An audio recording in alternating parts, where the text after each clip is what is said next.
Apa yang ada di pikiran Anda jika sudah berbicara ngomongin tentang uang? Uang bukan segalanya, tapi segala-gala butuh uang. Uang adalah alat tukar atau takar, atau alat transaksi. Uang adalah faktor penunjang kehidupan. Uang adalah materi benda mati, namun yang bila mana ingin dimiliki harus mengorbankan waktu dan ilmu. Tapi satu fakta yang tak terbantahkan, uang kalau hanya kita simpan itu percuma, karena perlahan pasti tergerus nilainya dan tak ada harganya. Halo Friend Stories, sebagian dari kita mungkin sudah ada yang menyadari bahwa ada satu institusi di dunia ini yang mengelola seluruh keuangan kita dan semua keuangan negara-negara yang ada di dunia. Tapi sayangnya sejak dulu di bangku sekolah hanya diajarkan bahwa uang itu diatur oleh pemerintah, diatur oleh pasar bebas, diatur oleh ini, itu, anu, eta. Namun faktanya keuangan kita semua yang kita miliki sekarang itu diatur oleh suatu lembaga yang bernama Federal Reserve. Pertanyaannya, siapa itu The Federal Reserve? Kebanyakan orang-orang dan media-media beranggapan bahwa The Fed adalah bank sentral dunia, atau The Fed itu dipimpin oleh pemerintah Amerika. Memang benar The Federal Reserve itu lahirnya di Amerika dan adanya di Amerika. Tapi sebenarnya The Fed itu bukan dibuat oleh pemerintah Amerika Serikat. The Fed Bank yang kita tahu sekarang sering menaikkan suku bunga dolar Amerika Serikat, yang membuat satu dunia terdampak inflasi itu sebenarnya dibuat oleh bankir-bankir yang super kaya raya pada tahun sekitar 1907. Awal munculnya The Fed ceritanya nggak jauh berbeda dengan kasus SVB, Silicon Valley Bank yang baru kemarin-kemarin bangkrut. Jadi pada tahun 1907 itu terjadi penarikan dana secara besar-besaran oleh masyarakat Amerika ke seluruh institusi Bank Amerika, yang mana diduga hal tersebut telah didesain atau disistem oleh penggagas The Fed agar terjadi penarikan dana besar-besaran. Tujuannya untuk apa? Kalau terjadi demikian, maka akan terjadi krisis. Ketika krisis, maka akan dengan mudah diterimanya pembuatan bank sentral dunia dengan alih-alih pencegahan krisis atau minimal mengurangi risiko dampak krisis keuangan jika krisis itu terjadi kembali. Dan bagaimana krisis 1907 Amerika itu bisa terjadi? Jadi sudah dari dulu memang sudah ada yang namanya transaksi bursa efek saham. Cuma yang membedakan dengan sekarang adalah saat transaksi bursa efek itu kita harus datang ke kantornya kembali untuk melakukan transaksi saham secara langsung.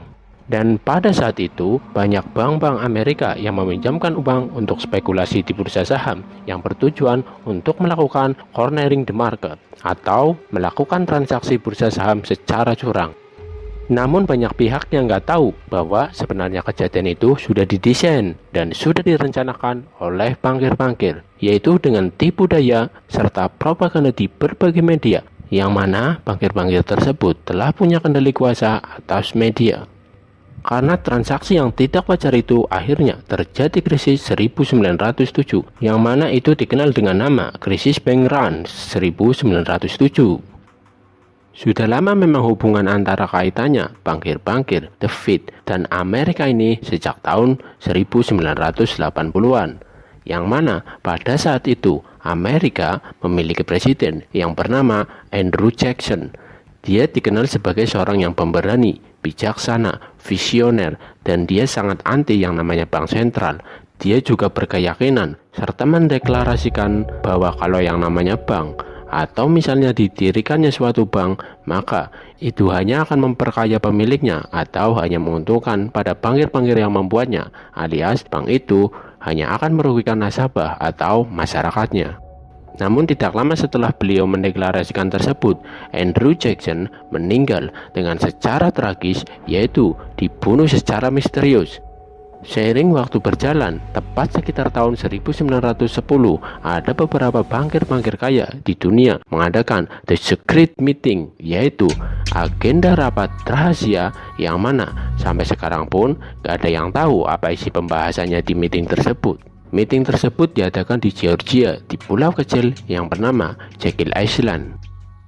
Di antara yang hadir di meeting tersebut ialah Nelson Aldrich, JP Morgan, John Davison, Paul Moritz, dan beberapa bankir-bankir lainnya.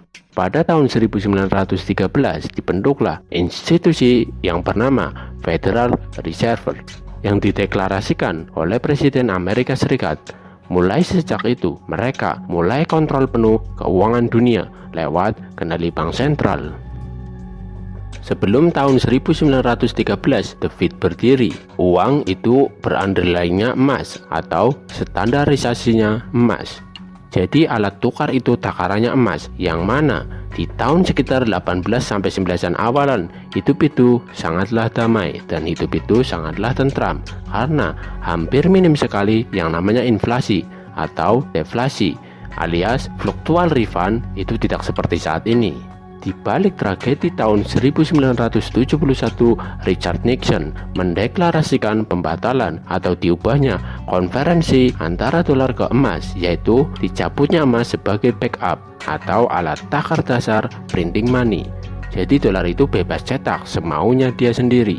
Dan plot twist di baliknya, mereka sebenarnya sudah printing money, sudah cetak bebas uang sejak berdirinya The Fed 1913.